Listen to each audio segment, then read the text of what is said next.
shit's in the safe. Got me a spot out the way. Nigga just tryna be safe.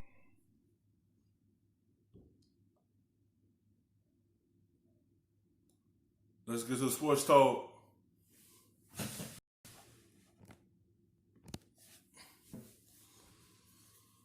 Really slow start. The Pelicans started out way below expectations, but recently, if you're not paying attention, they've been winning basketball games. The latest was against the Pistons, so it doesn't really count, but they did get a nice contribution from Lonzo Ball with 17, 12, and 9. And remember that guy, Jahlil Okafor, 25 and 14 from someone who was a little bit of a castaway from the 76ers. Jalen, the Pelicans are winning basketball games. Do you think they can make a run and get themselves out of the lottery this season? Potentially, and that all is going to hinge on what happens with Zion Williamson. But for that basketball game to be taking place in Detroit, Michigan, I have to always acknowledge the score of the game and the game of life. There are a lot of players and businesses that come through my hometown that don't find the time, energy, or the passion to give back. Shout to Andre Drummond for being a consistent contributor and supporter of JRLA. With that being said, you said the key to the Pelicans on floor right now. Lonzo Ball been playing like a top-tier player. Yep. That's what I expect from a guy that allowed me to be adopted into their family.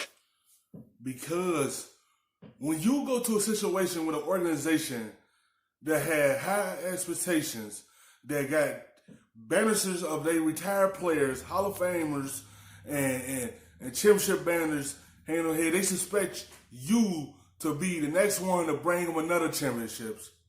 And it was too much pressure on him. You see what Magic Johnson said, oh, your jersey's gonna be up here in the Raptors. And he ain't play a game yet. Then you got his daddy all in the media talking like he better than someone, he better than everybody. Instead, he just letting him play his game. He was just in a situation where it was just so much on his shoulders. It was just, he just needed to find a team that don't have too much high expectations. And he got sent to the Pelicans. They just trying to rebuild and get this team back to the playoffs. So it ain't too much on him. So you can see his game flourish because he don't have no high expectations. I have expectations not only of him for that reason, but he a big guard. And he went number 2 overall. I expect this. I'm happy to see him.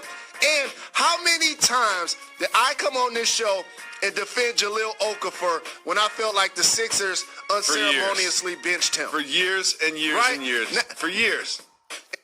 For one, they went wrong for even drafting him. They know Okafor was not going to be their future center. They know Embiid was going to be their future center. I don't get it why would you draft him and you know once Embiid came back with that injury that y'all were going to bench Okafor and take his minutes away from him. Why would y'all even put yourself in that situation and put him in that situation and knowing that all his minutes is going down. Soon as Embiid was coming back, he just needed to find his way to a team that give him an opportunity to showcase what he had. Because when Embiid was hurt, you see why he was a high pick. But you can't have two good big men on the same team so that you know they were going towards Embiid. And he just needed to be in a situation where he could showcase everything what he had.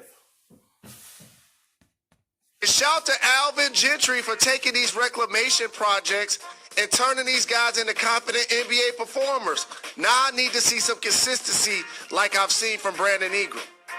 Well, Lonzo Ball is expecting Zion Williamson to come back. How do I know that? Because he threw this alley-oop.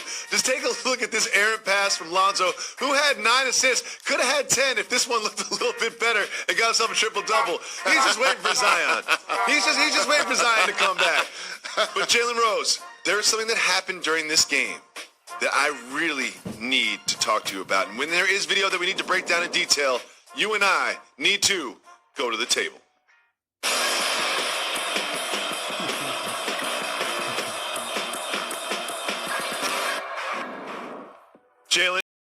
watch this tape and you talk me through it. You give me the play-by-play on what you see on the screen because it is some of the most fascinating tape I've ever seen from an NBA game in my life. That is Zion Williamson, #1 pick of the draft. What's he doing?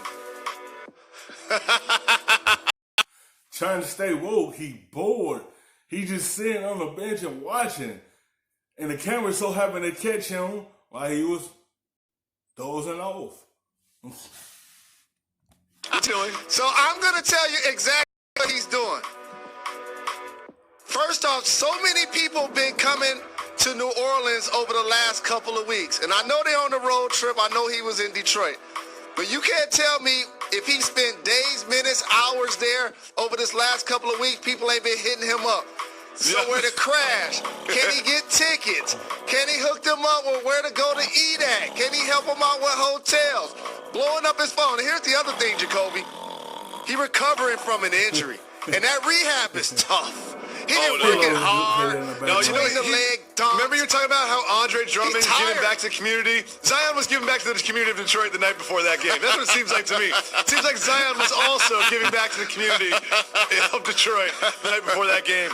All season long when we talk about the Thunder and the surprising way that they've managed to win games without Russell Westbrook and without Paul George, we talk about Shai Gilgeous-Alexander. We've been talking about Shai Gilgeous-Alexander all season long, and now everyone is. Why?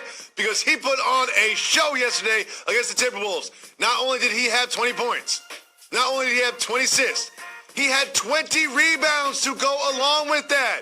And he's a guard.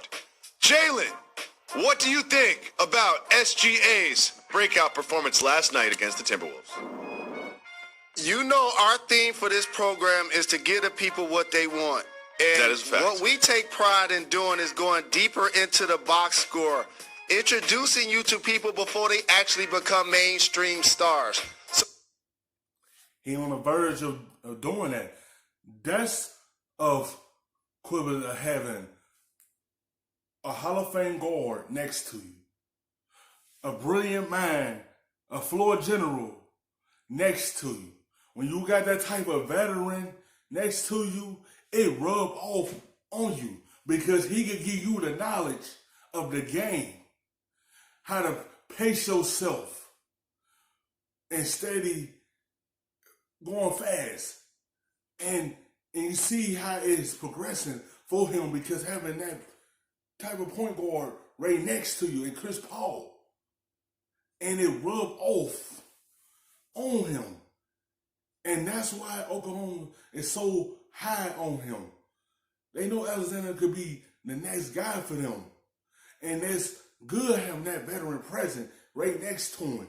So it helped his game out a lot more. we took pride in talking about the Nuggets and Jokic and Pascal Siakam. One of our guys last year in the playoffs got traded this offseason, Shai Gilgeous-Alexander. And they flew under the radar for everybody. And now all of a sudden, this young guy who's lanky, I love his court demeanor. I love his awareness to track down balls and grab 20 boards, but also his court sense that he can still score, he can still get you dimes, and he doesn't look rattled. I like the same maturity that somebody like Luka plays with. Yep. He has that also. A calmness about himself, never seems to really get sped up, more athletic than you probably give him credit for. He's going to be a terrific player in this league.